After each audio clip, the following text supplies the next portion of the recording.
3, 2, 1. Olá, sejam todos muito bem-vindos ao DisruptCast, o podcast da ENIAC Ventures que se propõe a trazer conteúdos relevantes sobre startups e pessoas que investem nelas. No episódio de hoje, temos a honra de receber o meu amigo Edson Silva, sócio proprietário da Forset, Soluções e Licitação, um empreendedor em série e investidor da ENIAC Ventures. O Edson vai compartilhar conosco sua inspiradora trajetória profissional, desde seus primeiros passos no mundo dos negócios até se tornar uma referência em seu setor. Edson, seja muito bem-vindo. Olá, amado Almada. Grande amigo.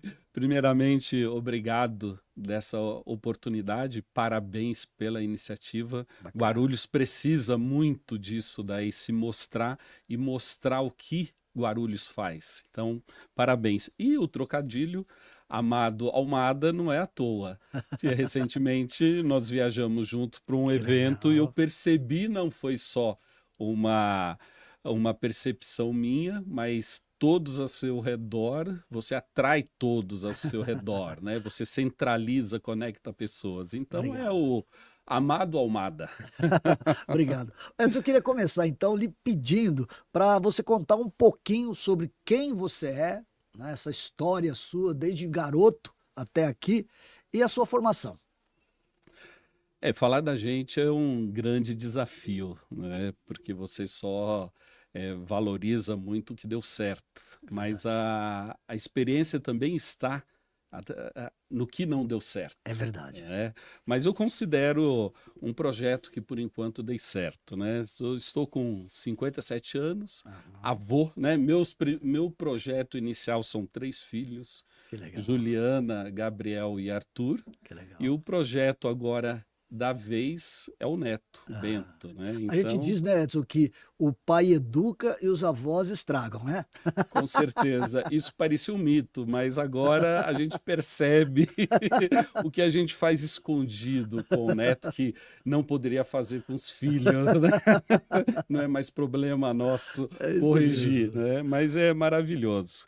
E quanto à formação, antes de contar a história, Sim. mas... Você é guarulhense? Não, não sou. Eu nasci em Osasco, Osasco, olha. Hospital das Damas. Olha que legal.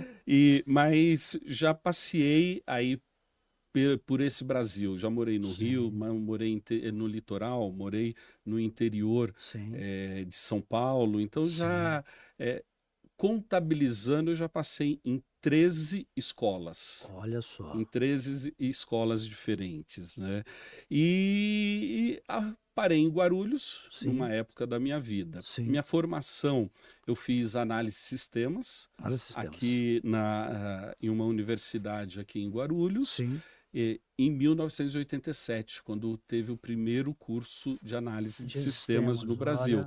Olha só. 87, 28, 77, 14. Esse era meu RA da época. Que incrível. Lembro de memória. Lembra, né? Mas você falou sobre a história, Sim. né, contando um pouco, né, o objetivo, né, desse canal realmente é mostrar exemplos. Sim. Apesar de não ser aqui um programa motivador, mas a gente leva para ele é inspirador, área. busca essa inspiração, busca inspiração. Obrigado nesse sentido aí. Mas eu gosto de contar como exemplo a trajetória de vida, que eu falo que eu já fui empreendedor desde criança. Então, com 12 anos, eu era do agrobusiness. Eu vendia chuchu e batata na feira. E isso daí dá uma experiência para você de contato com o consumidor muito grande. Sim. Então, a necessidade faz você quebrar barreiras. É verdade. Então, eu comecei no agrobusiness, vendendo chuchu de porta em porta e batata no sábado na feira. Chuchu era mais difícil, porque você era inbound, né? A batata era já mais outbound, então já... E aí depois disso, daí por questões, né, da vida, eu comecei a investir na construção civil. Certo. Eu era ajudante de pedreiro. Eu gostei. Agronegócio, construção civil. Então, tenho orgulho disso, que isso me deu, me deu experiências de vida muito interessantes, né? Bacana. Se precisar hoje bater uma laje, pode me chamar. Não sei quanto eu aguento, mas pode chamar. Mas eu estou contando isso porque, em um determinado momento da Sim. vida, Sim. eu falo que surgiu um anjo, apesar de ser agnóstico, mas surgiu um anjo, uma pessoa na minha vida, a mãe de um amigo meu Sim, na época. sim. Esse amigo é um irmão hoje, né, considerado um irmão, Que bacana. que me matriculou num curso profissionalizante de informática na época. Na época era data center. Data center. Almada, aquilo mudou, foi disruptivo. Foi Foi o divisor de águas na sua Foi- vida. o divisor. Alguém investiu em mim naquele momento. Que coisa incrível. E dali para frente eu falei, é isto que eu vou fazer, é isto que eu quero. Que lindo. Então eu nem era curso de Basic. Sim. Nem existe mais isso hoje, né? E a partir daquele momento eu decidi, é isso que eu quero. Antes de terminar o curso de Basic, eu comecei a dar aula na Olha. própria escola. Olha. E aí sim, houve um mérito nisso, porque quando você está empenhado, você gosta do que faz, né, do assunto. Eu sempre gostei de conhecimento, de Sim. pesquisa, Sim. apesar que naquela época era somente os livros. É né? verdade. Mas aí a partir... Enciclopédias, né? Que a gente tinha. Tinha um escritor da época de Clipper, né, que era o Ramalho. Ele era a única fonte de informação, eram Que os coisa, livros né? dele. Né? Então aí nesse momento eu comecei a dar aula. Antes de terminar o curso eu comecei a dar Olha, aula. bem garoto E mesmo. aí o negócio foi evoluindo. Uhum.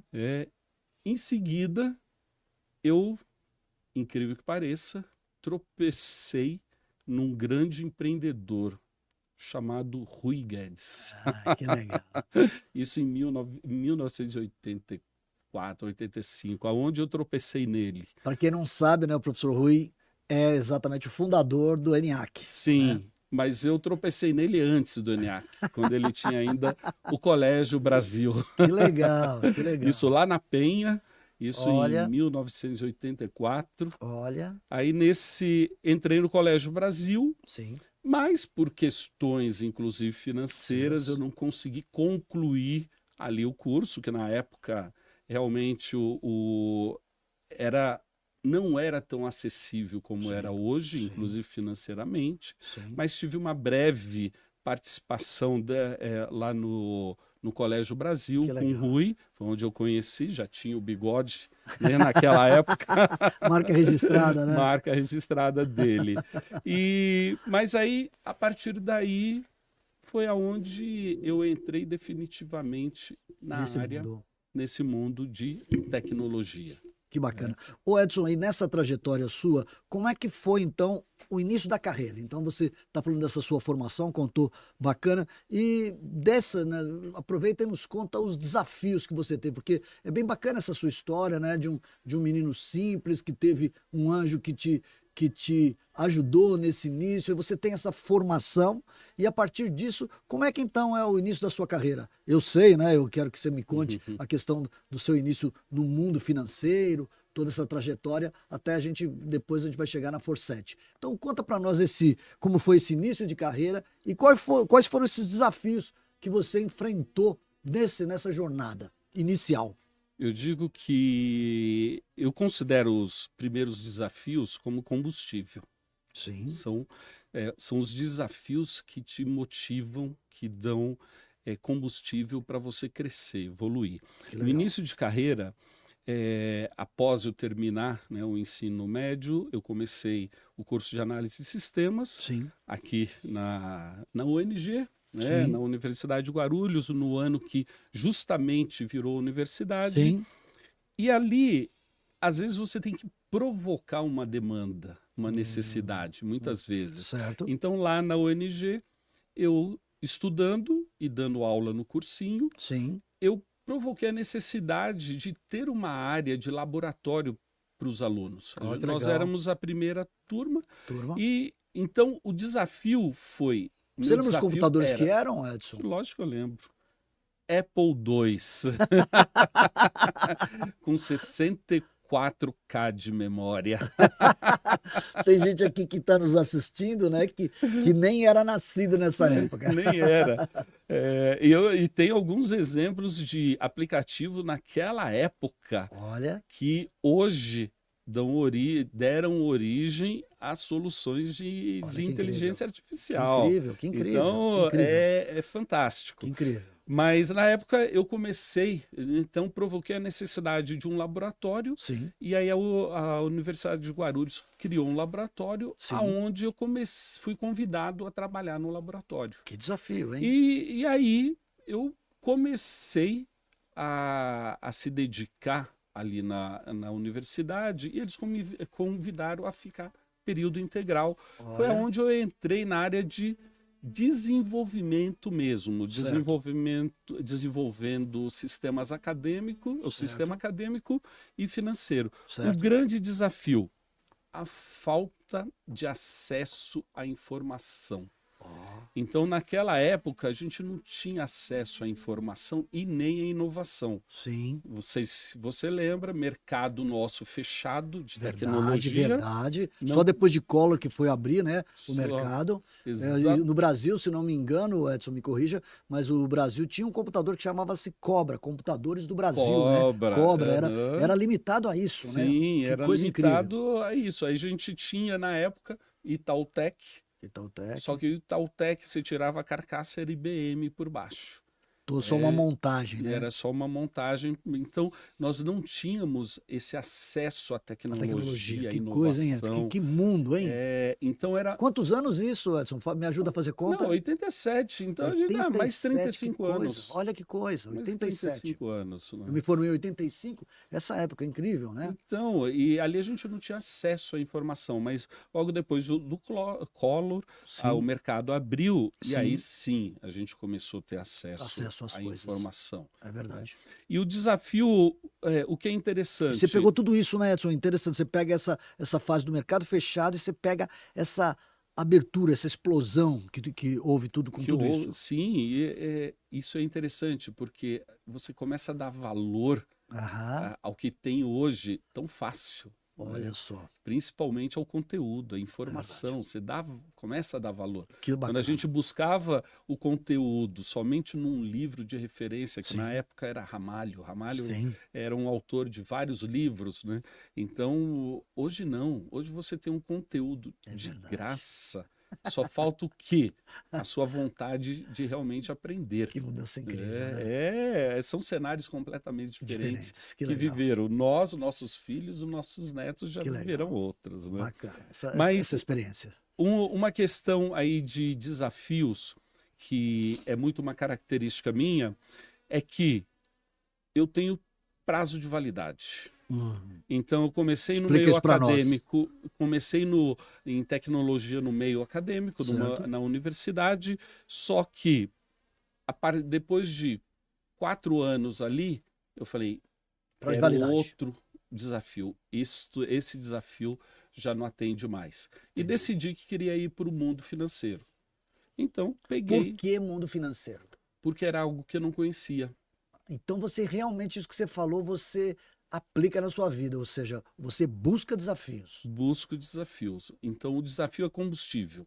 É o teu É combustível, combustível. o teu oxigênio. Então, se ele não vem, eu busco. Que legal. Busco o desafio. Que é algo, uma maneira ou uma metodologia até, a NASA usa isso daí, para você crescer, para você evoluir. É verdade. Então, você buscar se arriscar. Você se arriscar em novos desafios. Kennedy fez isso, né? Criou lá uma meta, até o fim dessa década o homem chegará à Lua, né? E assim fez com que a NASA corresse atrás disso, né? Sim, Incrível. então o desafio é o combustível Combustível, que para a legal. humanidade. Que legal. E Edson, você estava ainda voltando para a questão do mundo financeiro. Me explica, o mundo financeiro nessa área tecnológica foi talvez naquela época o que mais investiu para poder exatamente fazer o crescimento que o mercado financeiro brasileiro demandava para aquela Sim. época, né? Eu fui da época, da época do início do Internet Bank no Brasil. Olha, você pegou Eu- Internet Banking. Sim, Olha que coisa. eu trabalhei no Citibank, Sim. uma referência mundial, Sim, com padrões mundiais. sim. E eu adoro ser brasileiro, porque naquela época nós já estávamos à frente Olha que do mercado interessante. americano Olha que em questão interessante. de tecnologia. Que Então, o interessante. Internet Bank foi iniciado praticamente no Brasil. Olha que incrível. E então o Brasil ele se torna referência para tudo, inclusive em inovação, em desafios tecnológicos. Que legal. Então o Internet Bank brasileiro é referência. Ele começou lá na década de 90 e eu participei disso trabalhando no Citibank, Certo. Bradesco, Certo. Itaú, Grandes organizações. ABN, Olha, na ABN época que Bank. hoje, isso, que virou agora Santander. Sim. E eu via os americanos vindo aqui para ver o que Pra nós buscar. estávamos Que coisa fazendo. incrível. Que Isso história era incrível. muito interessante. História incrível. Né? Então, nós temos sim um potencial, uma matéria-prima que precisa ser trabalhada, educada, para realmente desenvolver muito mais do que já é hoje como referência. E pegando as suas palavras, Edson, quando deu esse prazo de validade no mundo financeiro e você decidiu, então, o porquê, vai ser a minha pergunta, né? O que te motivou, já que você fala tanto de motivação, o que te motivou, então, a abrir, a ser sócio proprietário da Forset? Nós vamos entrar um pouquinho no assunto Forset. Ok, antes da Forset, depois que eu saí do meio acadêmico, Sim. eu não tive mais carteira de trabalho assinada. Olha, Porque nós brasileiros fomos criados numa época, doutrinados, sim, a objetivo de vida, carteira de trabalho assinada. é verdade. Nós somos cinquentões, os nossos pais sonhavam em a gente ser funcionário público, né? Também, Era o sonho. também era um dos sonhos. É. Isso daí é muito limitador. Isso é limitador. Então nós Aham. fomos criados numa cultura que limitava você expandir. E depois que eu saí do meio acadêmico, que eu fui para a área financeira, eu era consultor. Então não tinha Olha que carteira. interessante. Eu tive Você já entrou nesse mundo como consultor. como consultor. Então já um era PJ, você era um PJ.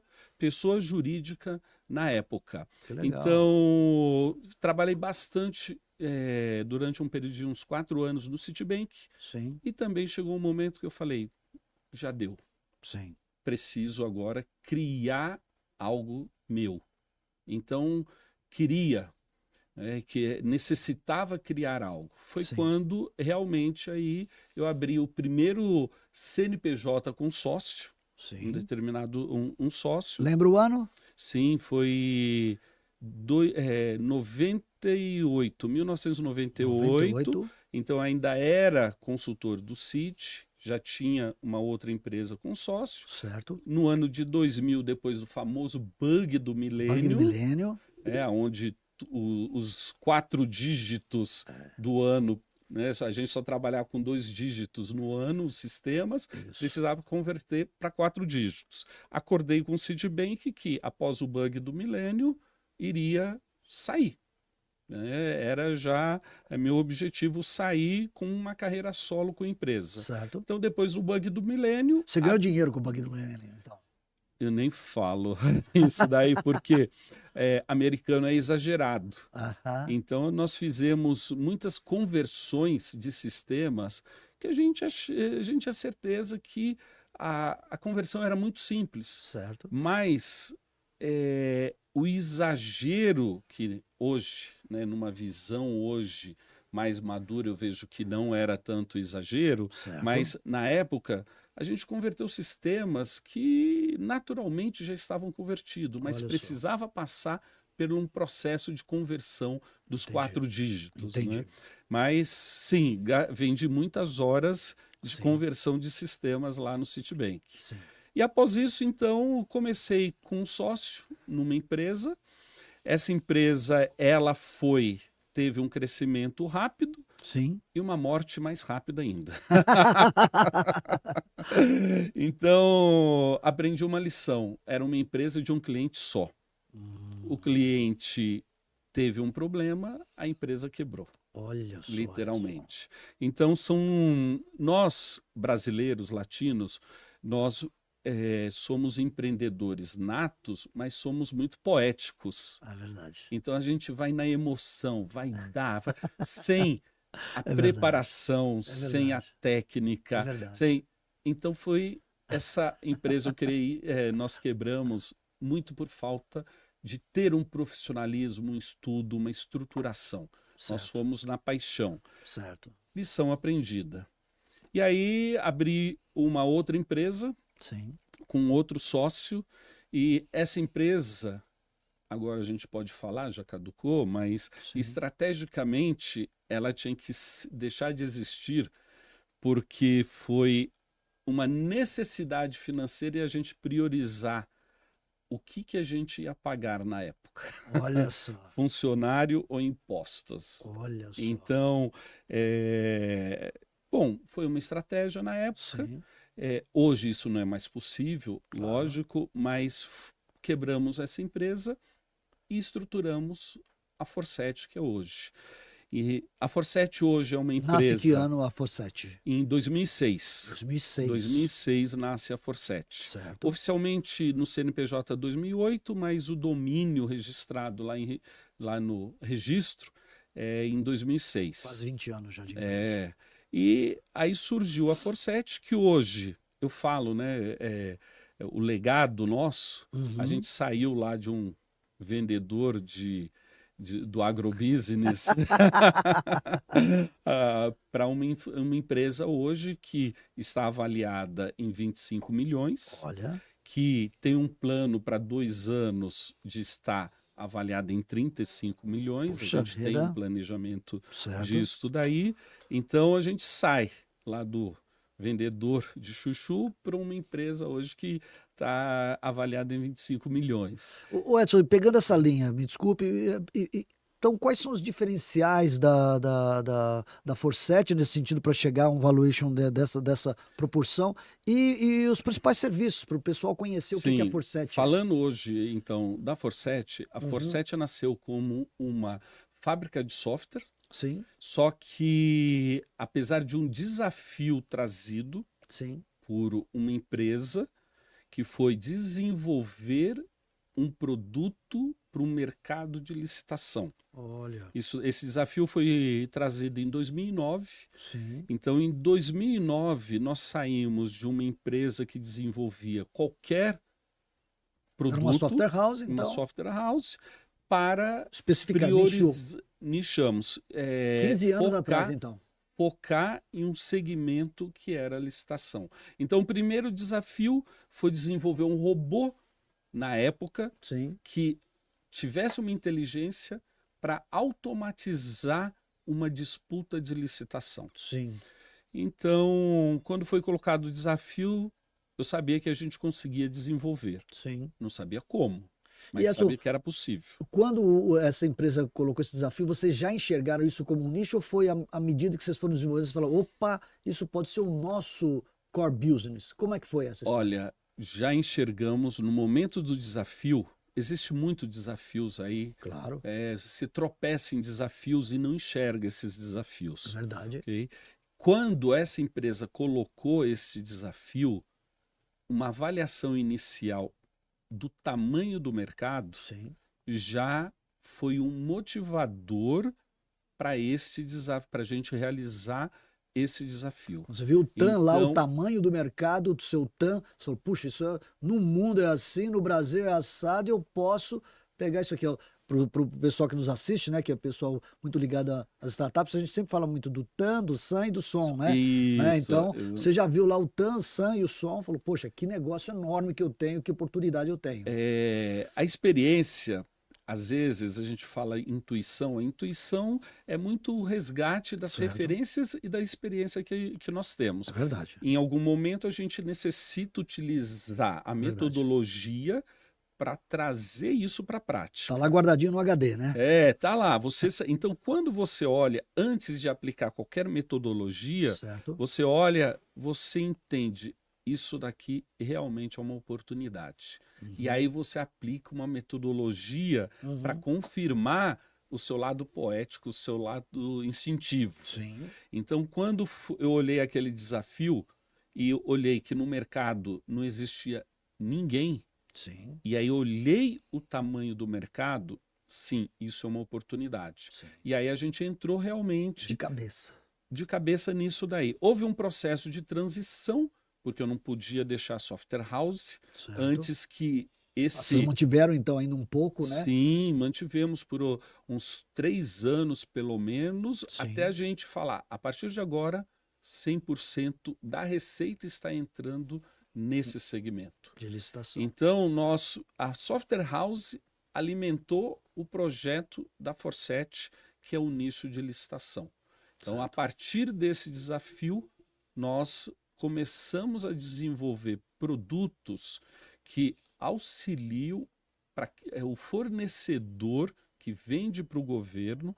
Então, nós temos produtos que auxiliam no fluxo do processo licitatório. Que legal. Então, hoje existe uma licitação baseada em regras, que tem uma lei para isso daí, e é dividido num fluxo de processo essa lei.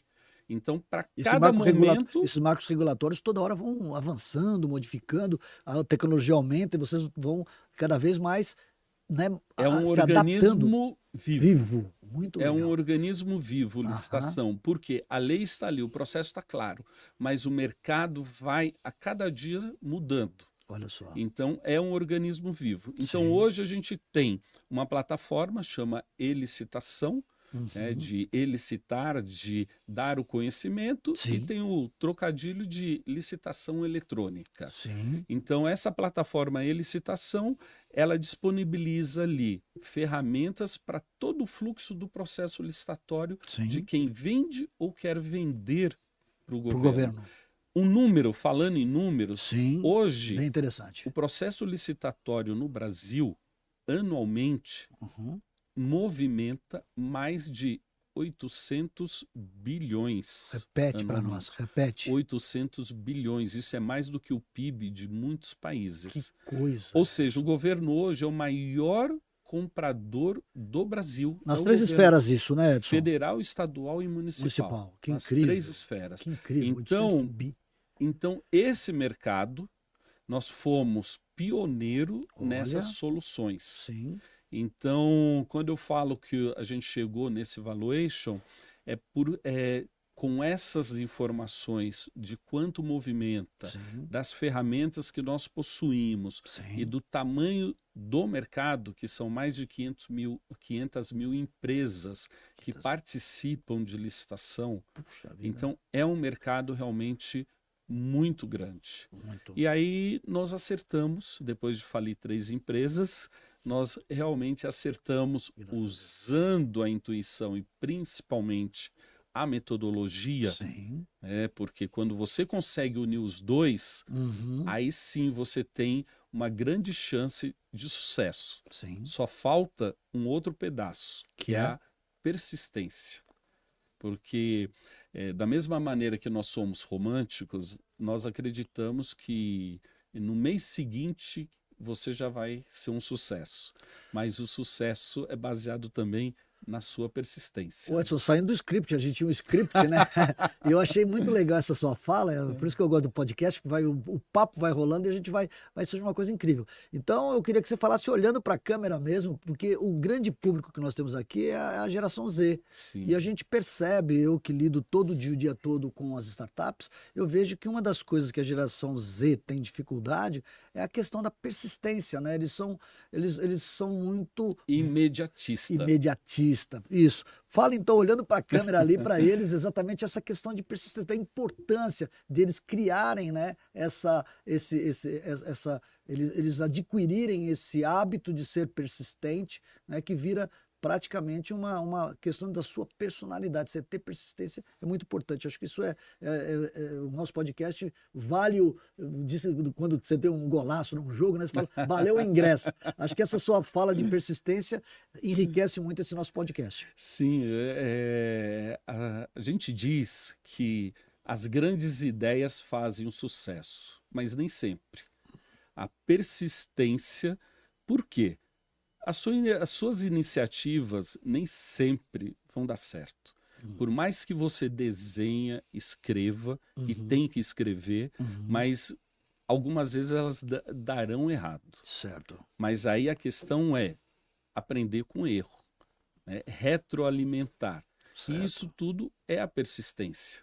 Então o sucesso ele está baseado muito nesse fator persistência, que é uma característica não técnica, é pessoal. Então, investir em você, em uma característica pessoal, é tão importante quanto investir nas características técnicas. A gente fala dos hard skills e soft skills, né? É a questão comportamental, né? Comportamental. Que legal. E na sua grande maioria, seu grande inimigo é você mesmo. É você mesmo. Eu já tive momentos de situação, você sente assim, não vai dar certo. Não vai dar certo, não vai dar certo. Aí você fala, cara, vamos virar essa chavinha. Vamos mudar a afirmação por uma pergunta. Por que eu acho que não vai dar certo? Por quê? Eu tenho uma frase que eu uso lá, Sim. a Forset hoje tem em torno de 70 funcionários. Sim. E a gente tem algumas frases. E uma Sim. das frases são as perguntas que movem o mundo, não são as É respostas. verdade.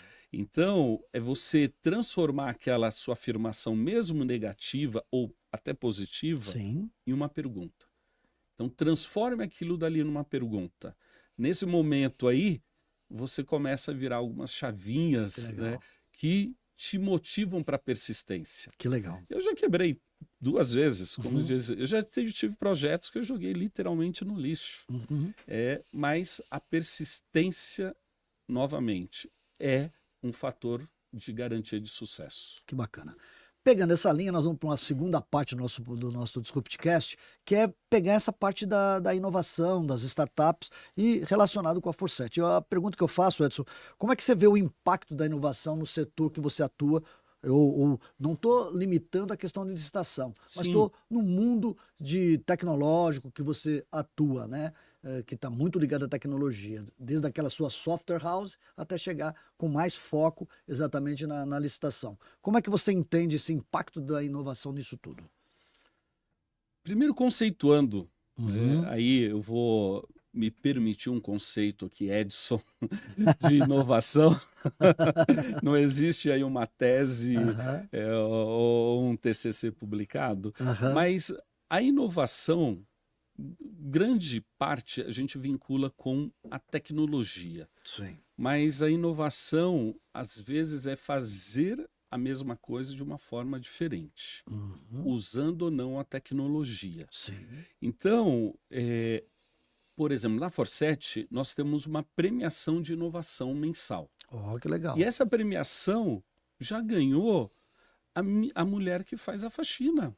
Ela Olha já que ganhou. legal. O que ela envolve de tecnologia? Nada. E sim, mudança ou ideias de mudança em processos. Que legal. Então, a inovação, a gente vincula muito à tecnologia. Verdade. Mas muitas vezes é um olhar diferente. A tecnologia, eu digo, que é a evolução da ferramenta que você usa para a inovação. Sim. Então, se você for olhar na mecânica, você tem uma chave, de repente, que já existia há muito tempo. Sim. Aí vem a tecnologia e desenvolve uma chave diferente. Mas o processo é o mesmo. O processo é o mesmo. Sim. Então, a tecnologia, fazendo analogia, ela é essa ferramenta que evoluiu. Sim. Então, hoje na Forset, a gente utiliza muito inovação, não tanto quanto eu queria. Porque quanto maior você fica, Sim. mais difícil fica a implementação de uma inovação. Fica mais desafiador ainda. Desafiador, porque o impacto é muito grande. Sim. Aí entra as startups. Por quê? Eu tenho exemplo na Era a pergunta que eu ia Forsete. fazer. Como é que as startups têm influenciado no mercado e no seu negócio? As startups, por conceito, elas podem errar e elas são ágeis. Esse é um conceito da startup. Já que a Forsete não pode errar tanto, porque o custo é grande, então a gente vai em uma startup. E a startup pode errar. Então, de repente, um produto, uma ideia dentro da Forsete não vai crescer como inovação, mas pode ser um produto. Edson, explica isso melhor então para o nosso ouvinte, para quem está nos assistindo. Então quer dizer que a Forsete, ela passa por um momento como se fosse uma incubadora de startups dentro desses 70 funcionários que você tem. Eles passam a ser também os founders de startup dentro da própria Forsete. É mais ou menos isso? Eu vou falar que nosso primeiro estagiário, Sim. nossos três primeiros, os três primeiros estagiários, Sim. hoje são sócios meu em um outro negócio fora da Forsete. Olha que interessante. Então, por quê? Porque chega um momento que, por mais que você tente inovar, o seu dia a dia ali acaba sufocando essa inovação. Verdade. Então a gente investe em o spin-off, né? O famoso spin-off. Você pega uma boa ideia, tira dali do meio empresarial Forsete estruturado e coloca e investe em uma startup. Por quê? Porque nesse processo, o foco ali daquela startup é aquela ideia, não em manter a estrutura que tem hoje da Forsete. Bacana. E aí você consegue direcionar recursos e focar. Esse movimento, Edson, o Gestão da Manhã, né, do Salibão e do Magaldi, eles chamam de motor 1 e motor 2 da aceleração. Né? Eles falam, ou da inovação, e eles falam exatamente, pega o mercado que você conheceu muito, o mercado financeiro, né, e dá o exemplo, por exemplo, que o Itaú ele tem que ter a sua máquina funcionando, mas tem que ter o cubo. Né, onde está lá se movimentando a inovação. O Bradesco tem o Bradesco, mas tem o InovaBrá. E assim são as. O BMG usa, por exemplo, o pessoal do Bossa Nova. Então, é esse movimento que você está falando, né? Eu tenho que ter algo que mantém a máquina rodando, mas eu tenho que ter, de forma disruptiva, alguém pensando fora da caixa, não é isso? Sim. E você trouxe isso para a Forsete. Sim, a gente tem, porque o dia a dia te consome. Isso é fato. É verdade. Você movimentar mais de 1.500 clientes. É verdade. Uma equipe de 70 pessoas. Hoje, o número, a gente tem mais de 1 milhão de linhas de códigos escrita. Nossa. A gente tem banco de dados com mais de 2 bilhões de registros. Com várias questões dos marcos regulatórios. Você tem, é uma questão tensa participar de um processo licitatório, uma questão legal, você tem questão dos próprios concorrentes. É um momento, você vive sob um momento de tensão o tempo todo, não é, Edson? Vou dar um caso prático nisso. Sim. Né? Recentemente, nós apoiamos um cliente na área de, a gente fala, mercado amarelo, né, que é tratores e máquinas, onde nós apoiamos esse cliente em uma licitação, num processo de 2,8 bilhões. E o que você fala em apoiar? Apoiar é a gente, junto com o cliente, usando nossas ferramentas, nossa experiência de equipe, apoiar ele em todo o fluxo do processo licitatório. Em um determinado momento, que é muito crítico, eu acionei uma parceria com o ENIAC, já que nós estamos até aqui próximo, para que, apesar de toda a contingência que nós temos dentro da Forsete, links alternativos, gerador, eu precisava ter uma... Problemas acontecem, para não falar outra palavra, né? Problemas acontecem. Então, eu precisava ter uma alternativa. Conversei com o Pedro, conversei com você, conversei com o Rui. A nossa alternativa foi a estrutura do ENIAC. Então, nós trouxemos 2 profissionais que ficaram aqui no ENIAC. Caso desse algum problema, não contornar... Então. Era contingência. Era contingência. Nós... Como o processo de 2,8 bilhões não poderia dar problema. Sim. Então, isso é interessante, porque Super. liga a instituição de ensino Sim. ao mercado Sim. de uma maneira prática. É que Então, o Rui e o Pedro acreditam nisso, né? O corporate está dentro da academia, a academia dentro do corporate. sim, e trazer. Eu fiquei pessoalmente muito satisfeito Sim. em poder trazer um case para dentro do ENIAC. Sensacional.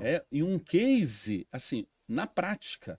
Então, a E sua representativo, equipe. nós estamos falando de 2,8 bilhões, né, de reais. A equipe de vocês tiveram que preparar a infraestrutura, tiveram que preparar um ambiente para ser uma contingência. Então, Que na legal. prática, eles viveram uma realidade de um negócio. É verdade. Então, isso é fantástico. Fantástico, Isso verdade. é muito fantástico, Verdade. né? E Edson, como é que você, a sua visão sobre o futuro da inovação no Brasil, especialmente em Guarulhos, São Paulo, já seja toda essa contextualização dentro da Forset, como é que você enxerga, então, o futuro da inovação no Brasil, em Guarulhos especialmente? Você falou da importância de um podcast aqui de Guarulhos, tratando sobre esse tema, né?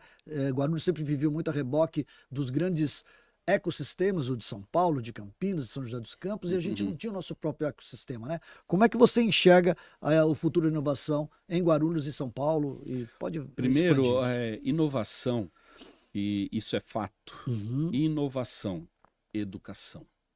Então, se não tem educação, não tem inovação. Legal. Então, o ENIAC é um ecossistema, é um ambiente para inovação. Fértil, Muito. Olha quantas cabeças tem aqui Verdade. e o que proporciona. Então eu vejo, né? Temos o contato muito estreito Verdade. desde 1984, né, Rui?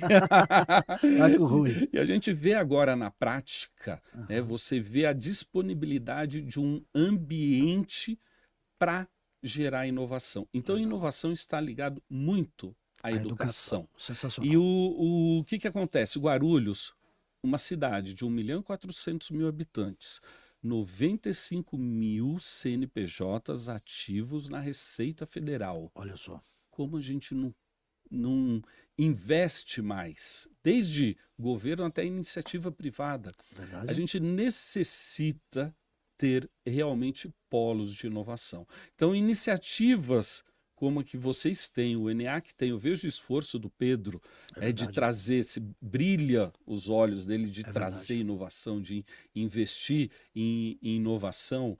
Então, isto é necessário para que o Brasil realmente esteja num ranking mundial até disruptivo. Sim. O que a gente vê muito hoje, o governo investe, Sim. só que para onde vão esses gênios? Para fora. É verdade. Eles não ficam aqui. É verdade. Então a gente produz muito, né, muita mão de obra. Sim. E o brasileiro é muito criativo. Isso eu constatei. Eu trabalhei com empresas americanas. Sim. E isso era comentários das empresas americanas. Eram 2 comentários, que a gente não tinha processo, mas nós éramos muito criativos. Talvez uma coisa tentar relacionada com a outra, né? O Então, fato de ser criativo, você não é muito ligado ao processo. É né? verdade. Mas a gente está numa maturidade de Verdade. equilíbrio. Mas um desdobramento da inovação é como a gente manter a inovação dentro das nossas fronteiras. Que legal. E aí, dentro de um ENIAC Ventures, Sim. isso é uma iniciativa justamente para reter Isso. esses talentos, Sim. acreditar nesses talentos. Legal. E Edson, você está falando de futuro. Que tecnologia, né? Eu não quero dar nenhum spoiler aqui, mas que tecnologia ou tendência você acha que vai revolucionar esse setor nos próximos anos?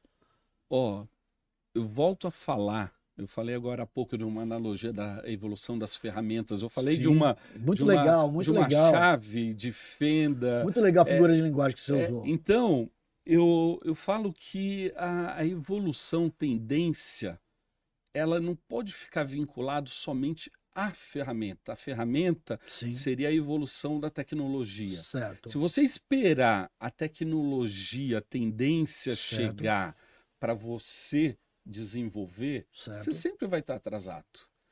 Então, a ideia que você tem, você consegue fazer independente da tecnologia. Você pode Isso é sofrer. legal que você tá pode trazendo. sofrer. Eu lembro que o Bradesco chegou uma vez a fazer transmissão lá em 1980, alguma coisa, fazer transmissão entre agências usando código Morse. Olha só. Hoje é fibra ótica. Olha só. Então, se eles esperassem a fibra ótica chegar, eles não estariam onde eles estão. Então a gente não pode ficar só vinculado, aguardando a tecnologia chegar. Hoje o tema é inteligência artificial, Sim. mas a inteligência artificial existe há muito tempo. Uhum. O que aconteceu agora popularizou, inventou-se ferramentas Sim. que facilitam o uso. Mas se você não tivesse essas ferramentas, você ainda poderia fazer. Verdade. A questão é, volto a falar, a educação. Hoje você não sabe o que está por trás de um GPT, mas se você conhecesse a inteligência artificial sem o GPT, o conceito dela, Sim. você já poderia estar desenvolvendo um produto que você só começou agora quando o GPT chegou. Muito legal. Isso daí, lógico, legal. democratizou a ferramenta. Que sim, aí está a questão lá de buscar desafios. Sim. Porque qualquer produto que você desenvolve hoje com o GPT, você poderia ter desenvolvido antes. Então você poderia ter se desafiado a desenvolver isto já lá atrás. Você só mudaria a ferramenta. Legal. O seu discurso tem muita coerência, é super bacana, Edson. Então é difícil assim, né? falar uma tendência, ainda mais em tecnologia que hoje. Legal. Recentemente, vou dar um exemplo rapidinho. Sim. Recentemente eu assisti uma série, eu não lembro, acho que o nome são Três Luas. Sim. Aonde tem um paradoxo fantástico. Então, existe um ser extraterrestre, está vindo para a Terra, Sim. ele vai levar 300 anos para chegar na Terra. Certo. E aí, a análise desse ser é que a evolução da humanidade terrestre, ela está tão rápida que quando esse extraterrestre chegar na Terra, a Terra vai estar mais evoluída do que eles. Olha que incrível. Então, é muito difícil você acompanhar. Que legal. Porque é muito rápido. Muito rápido. Então, você não tem que ficar dependente dessa evolução. Acredite na sua ideia com as ferramentas que você tem hoje. Que legal. Que legal. Então, eu não vou falar de tendências, porque IA hoje, estou com uma das startups. Gostei da sua reflexão. Bacana. Estou com uma startup, ainda não apresentei para você, né? A Maia 360, que ela está baseada em IA. Sim. Foi muito mais fácil construí-la hoje. Sim. Mas ela poderia ter iniciado... Independente disso. Ficou super claro. Você falou em ENIAC Ventures. Você é um investidor da ENIAC Ventures. Fala para mim, então, o que te motivou, o que fez você decidir investir, sabendo que investir em venture, o próprio nome venture é risco, né? Um investimento de risco. E hoje nós estamos num momento mundial, nacional, de você ter aplicações mais conservadoras que te dão um retorno. O que te fez ser um dos nossos investidores e que a gente aproveita para agradecer essa sua confiança? Posso ser emotivo? Pode, claro. Pode falar. Foi aquele anjo lá no passado. Que legal, que legal. Você tem o nome dela qualquer? Pode falar? Você quer reservar o deixa. Foi incrível porque, abrindo um parênteses, né? 2 anos depois ela veio falecer, ataque cardíaco, e assim, nova. Olha. Então... Era o presente que Deus fez ela como um veículo para te entregar. Era Neide. E hoje o filho dela é irmão. É seu irmão. É irmão, somos amigos. O nome dele? Manuel Carlos. O Carlos vai assistir a gente aí, Manuel. Aí a homenagem à sua mãe e a gratidão do Edson à sua mãe, você sabe disso, mas muito Não é a legal de primeira- estar registrando isso. Não é a primeira vez, já tive outras gravações Que legal. também que tem que prestigiar, Claro. porque faz a diferença. Claro, Né? Faz. claro. E eu sou um incentivador. Eu sou. Para você ter ideia, a Forset hoje investe nos funcionários no Sim. treinamento que está no Sebrae, chamado Empretec. Empreteco. E o Eu Empretec sou empreteco. Você é empreteco, parabéns. Então você sabe, o empreteco, ele incentiva você ser um empreendedor. É verdade. Só que quando eu mando um funcionário fazer um empretec, ele pode chegar uma semana depois e falar, tô pedindo a conta, quero demissão que eu vou ser empreendedor. É verdade. Então, a gente investe, É verdade. investe, é uma característica nossa, é uma característica minha. Então, quando você trouxe a proposta, o Pedro, que acho que foi num encontro de restaurante, Foi, nós né? almoçando junto, é verdade. Depois fui na que- Forset conhecer, é verdade. Foi isso mesmo. onde o Pedro traz o ENIAC Ventures com a possibilidade de acreditar em boas ideias, Que legal. mesmo em boas ideias não, acreditar em ideias. Que legal. Porque a persistência faz parte Faz de se tornar do ela boa, sucesso. não, é verdade. Exatamente. Verdade. E então ter um pool de investidores que possa bancar ideias selecionadas e ali fazer a diferença, como aquele anjo fez naquela Que época, legal. é algo que motiva. História sensacional. Motiva muito. Que E, legal. inclusive, recentemente teve uma das Startups. startups que foi conhecer a Foi lá se Forset. visitar, é verdade. Foi lá conhecer e era uma reunião de 1 hora, a gente ficou meio-dia conversando, né? Então, é uma característica minha, né? De Legal. incentivar, de apostar e principalmente nas pessoas. É verdade. A gente contrata as pessoas na Forset, principalmente estagiários, e tem bastante estagiários Sim. do ENIAC Sim. lá na Forset. A gente contrata não pelo conhecimento técnico, mas muito mais pela vontade.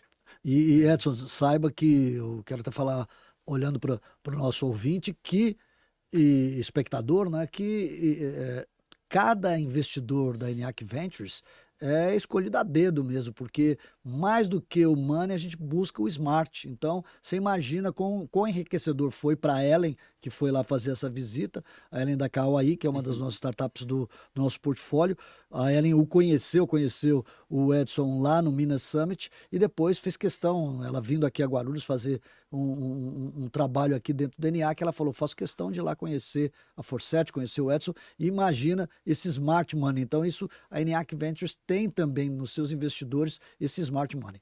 Edson, nós estamos chegando quase ao nosso final. Eu queria fazer uma pergunta antes de passar para o nosso ping-pong que eu vou te fazer. Que conselho você poderia dar? Conselho, se fosse bom, a gente não dava, a gente vendia, né? Mas para quem está Orientação. começando aí, seja em que área for, né? Eu tenho, por exemplo, aqui, hoje nós temos aqui na nossa retaguarda tá a Duda lá, que ela é estagiária aqui do ENIAC, ainda do colégio, mas que estagia aqui com a gente, né? Então, uma jovem, pessoas como a Duda, né? Ou como o Igor, o Gabriel, que fazem também toda essa parte de produção nossa do nosso Disruptcast. Que conselho você poderia dar para essa turma que está começando aí na carreira e que você, né, desde agrobusiness, como você começou lá, passando pela construção civil e depois foi para a tecnologia como um todo, que conselho você poderia deixar para essa turma? Nossa, quanto tempo eu tenho? Não, mas a gente traz o conselho baseado na experiência e muitas vezes, algumas vezes, né? Sim. Essa experiência, ela não é enxergada Sim. até o momento que quem está ouvindo passa pela experiência. Olha que incrível. Então, mas mesmo assim, nós somos teimosos, né? A gente Persistentes. persistentes. Então, tem uma questão que lógico, eu falei, nunca desistir, mas tem uma questão de não se conformar com a situação. Então, se você acredita que aquilo pode melhorar, que aquilo não se conforme em deixar do jeito que está. Então, uma sugestão, uma ideia. A gente vê que nas soft skills, Sim. uma habilidade de você se comunicar, Uhum. você aprender a se comunicar, quebrar o gelo. Sim. Isso faz uma diferença muito grande, porque você muitas vezes você tem o conteúdo, você fala, eu tenho, né? Mas quebrar aquela barreira para você se comunicar, que é Comunicar uma arte, né? se expor. Então, assim, não tenha medo de se expor. Eu vi a Duda apresentando os resultados de marketing Sim. dentro ali do Conselho, conhecimento, né, dela, e a gente vê que foi um desafio para ela. Claro. Foi uma exposição ali para os sócios do ENIAC Ventures, né? Reunião de conselho de investidores, né? Isto. E é isso daí. Isso Né? mesmo. Vai quebrar a cara, vai ficar vermelha, vai aprender com isso daí. Legal, que legal. Então, não ter o medo ou vencer a barreira do se expor Sim. é um primeiro momento para você realmente conseguir, principalmente, relacionar contatos. Que legal. Tem um grande exemplo aqui, eu vivi isso lá no Summit, no Minas Summit, Certo. o nosso amado Almada, ele era o centralizador e o conector de pessoas. Você lá conectava as pessoas. Por quê? O network. As pessoas que me conhecem, eu falo isso antes. Eu sou ruim em quase tudo, mas eu sou bom em conexão. Então, essa questão, né? Para fazer network, você tem que quebrar essa barreira de comunicação. Tem um consciente coletivo de que a área de desenvolvimento, que é uma área principalmente, né, aqui do ENIAC, Sim. o desenvolvedor ele vive no seu ostracismo, né, dentro da sua ostra. É né? verdade. Mas não é só isso. Existe característica de pessoas que vão viver assim. Sim. Mas para um tema que nós estamos falando de empreendedorismo, Sim. tem que quebrar isso tudo É aí. verdade. Tem que quebrar. Sensacional. Então, esse fica um conselho breve, né? Porque a gente tem nos nossos anos aí bastante outros conselhos e estamos disponíveis, né? A qualquer um a vir e perguntar e questionar e o compartilhar é muito gratificante, né? Muito legal. Legal a gente estar nesse momento aqui. A gente vai para a parte final, então, Edson, que é o ping-pong. A gente chama de ping-pong, onde eu vou te falar uma palavra e eu espero de você que aquilo que vier na sua mente, o top of mind, o que aquela palavra te remete. Então eu chamo de ping-pong, Ok. eu falo a palavra e você me responde da forma que você quiser. Então, são 10 palavrinhas, é fácil. Ixi. Primeiro é inovação. Inovação, futuro, Startup. oportunidade, Tecnologia. ferramenta, Futuro. inovação, Desafio.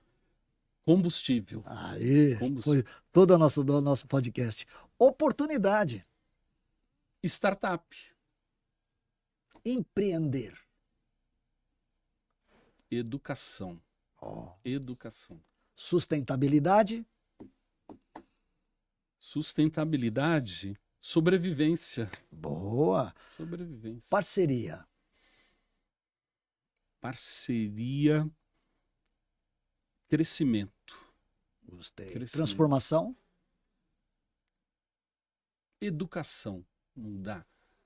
É repetitivo, mas a educação É que transforma. é que transforma. O professor Rui vai gostar disso. Bom, Edson, a gente chegou ao fim de mais um episódio. Todos que estão nos assistindo do Disruptcast. Gostaríamos de agradecer imensamente ao meu amigo Edson por compartilhar sua jornada e insights conosco hoje.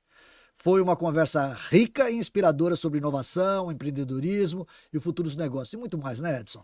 Se você gostou do episódio, não se esqueça de seguir o Disruptcast na sua plataforma de podcasts favorita e deixar uma avaliação. Isso nos ajuda a alcançar mais ouvintes e trazer conteúdos ainda mais interessantes para vocês. Fiquem ligados para os próximos episódios, onde continuaremos a explorar o mundo da inovação e das startups, com convidados incríveis. Se tiverem sugestões ou perguntas para nossos futuros convidados, mandem para nós através de nossas redes sociais. Muito obrigado pela audiência e continuem explorando o futuro da inovação com a gente. Até o próximo episódio. Namastê. Namastê, Edson. Obrigado. Obrigado.